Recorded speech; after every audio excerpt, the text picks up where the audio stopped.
Hello guys, कसे आहात? तर आज आपण चिकन बिर्याणी बनवणार आहोत। तर पहिलं चिकनला मॅग्नेट करून घेऊयात।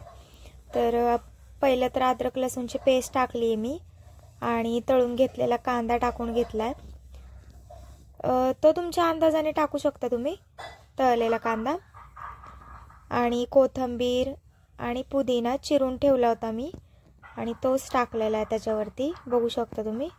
कोथिंबीर आणि पुदिना दोन्ही पण टाकून द्यायचं त्याच्यावर, त्याने चव खूप छान येते।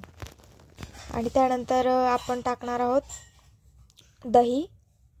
दही पण तुम्ही तुमच्या अंदाजाने टाका, मी पण माझ्या अंदाजाने मला जितकं लागतं तितकं टाकलं, तर तुम्ही सुद्धा तुमच्या अंदाजाने टाका।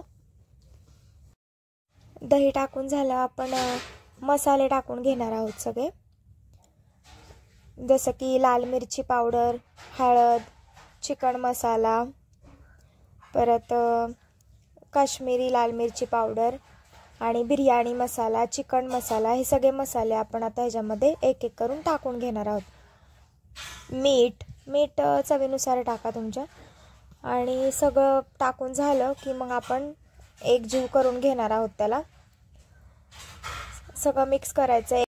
अशा पद्धतीने नक्की तुम्ही एकदा बिर्याणी ट्राय करा, कारण की खूप छान होते। आणि जर तुम्हाला माझ्या रेसिपी आवडत असतील तर नक्की आपल्या चॅनलला सबस्क्राईब करा। तर बघूयात आपण आता पुढे काय करायचं ते। आणि मग सगळं एकजीव करून झालं की मग आपण ते शिजवायला घेणार आहोत, बघू शकता तुम्ही।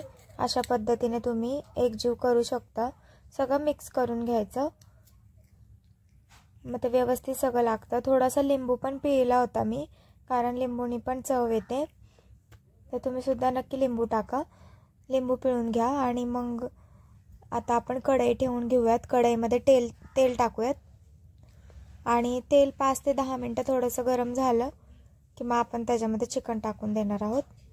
तर इथे मी तेजपत्ता आणि खडे मसाले थोडे टाकायचे विसरले, तर तुम्ही टाका। आणि मग आता चिकन टाकून घेतलेलं आपण, तर ते आपण शिजून घेऊयात आता। एक 15-20 मिनटं तर लागतील ना शिजायला, तर शिजून घेऊयात।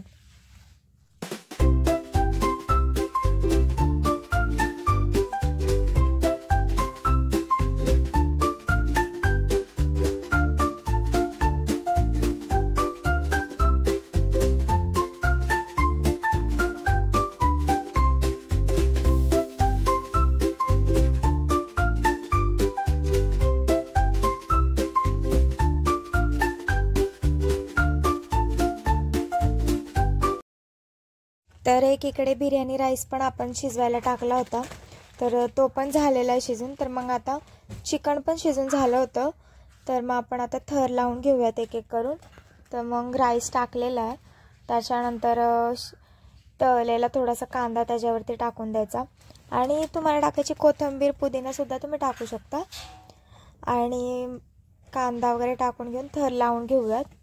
तर खूप सुंदर झाली होती बिर्याणी, खूप कमी वेळात बनवली मी, पण छान झाली होती।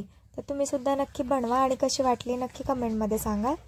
आणि थँक्यू फॉर वॉचिंग।